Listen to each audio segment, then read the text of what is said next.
নমস্কার বন্ধুরা, আজকের রেসিপি কাঁচা লঙ্কার আচার। যদি হাতে 20 মিনিট থাকে আমি বলছি, তাহলে আর সময় নষ্ট না করে ফটাফট বানিয়ে ফেলুন।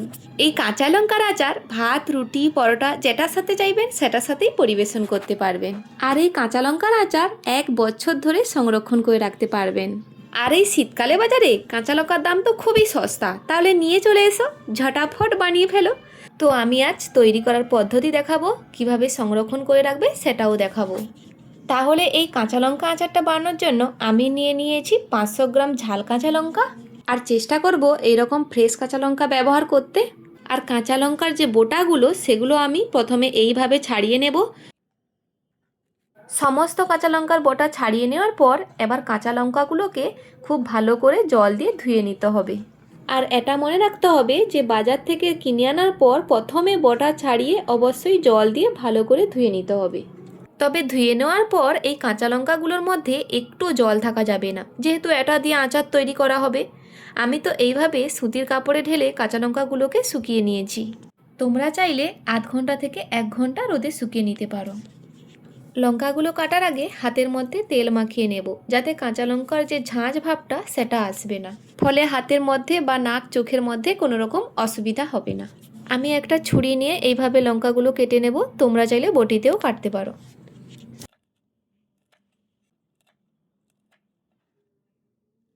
কাঁচা লঙ্কাগুলো কাটা হয়ে গেলে এইভাবে একটি পাত্রে উঠিয়ে নেব।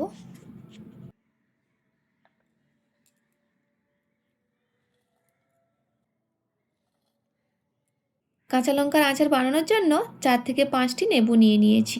লেবুগুলো এইভাবে কেটে নেব।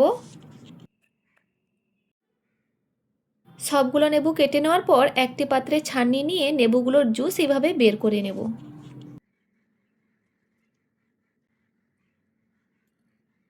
লেবুগুলোর জুস বের করে নেওয়ার পর যে লঙ্কাগুলো কেটে রেখেছিলাম সবগুলো এখানে অ্যাড করে দেব। তার আগে এইভাবে লঙ্কাগুলো একটু ঝাঁকিয়ে নেব, তাহলে বীজগুলো অনেকটাই বেরিয়ে যাবে আর ঝালের পরিমাণটা একটু হলেও কমবে। ঝাঁকিয়ে নেওয়ার পর লঙ্কাগুলো লেবুর জুসের মধ্যে অ্যাড করে দেব। দেখো বন্ধুরা, কতগুলো বীজ বেরিয়ে গেছে। এইবারে এইখানে আমি অ্যাড করব 2 চা চামচ লবণ আর 2 চা চামচ বিট লবণ। স্বাদ অনুসারে নয়, তার থেকে একটু বেশি। যখন আচার বানানো হয় তখন একটু বেশি লবণ দিতে হয়। তো এখানে লেবুর জুস আর লবণ দিয়ে ভালো করে লঙ্কাগুলোকে মিক্স করে নেব।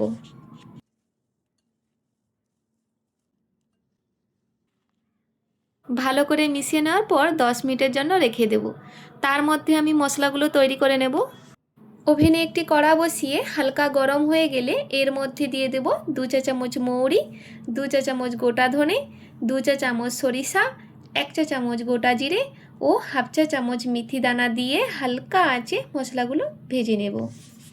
বন্ধুরা, এদিকটা খেয়াল রাখতে হবে যেন মশলাগুলো অতিরিক্ত ভাজা না হয়ে যায়, না হলে মশলার যে সুন্দর একটা গন্ধ থাকে ওইটা আসে না। এইভাবে মশলাগুলো ভেজে একটি পাত্রে রেখে ঠান্ডা করে নেব। ওই কড়াইতে আমি দিয়ে দেব 500 গ্রাম লঙ্কার জন্য 150 গ্রাম সরিষার তেল। এই তেলটা আমি ভালো করে গরম করে নেব। যখন দেখব তেলটা গরম হয়ে গেছে, তেল থেকে হালকা ধোঁয়া বেরোচ্ছে, তখনই গ্যাসটাকে বন্ধ করে দেব। গ্যাসটা বন্ধ করে দেওয়ার পর এইভাবে 2 মিনিট তেলটাকে হালকা ঠান্ডা করে নেব। এরপর যখনই দেখব তেলটা ঠান্ডা হয়ে এসছে, তখনই এখানে দিয়ে দেব 1 চা চামচ হিং, 2 চা চামচ কাশ্মীরি লঙ্কার গুঁড়ো আর 1 চা চামচ হলুদ গুঁড়ো দিয়ে তেলের মধ্যে ভালো করে মিশিয়ে নেব।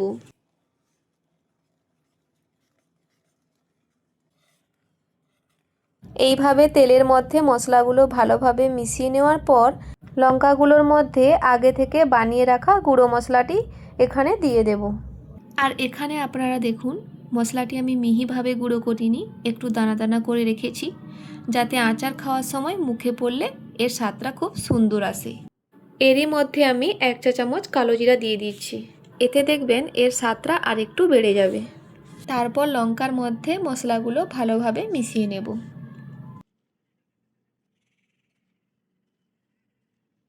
আর ভালো করে যখনই মেশানো হয়ে যাবে, তখনই এখানে দিয়ে দেব আগে থেকে ঠান্ডা করে রাখা তেল।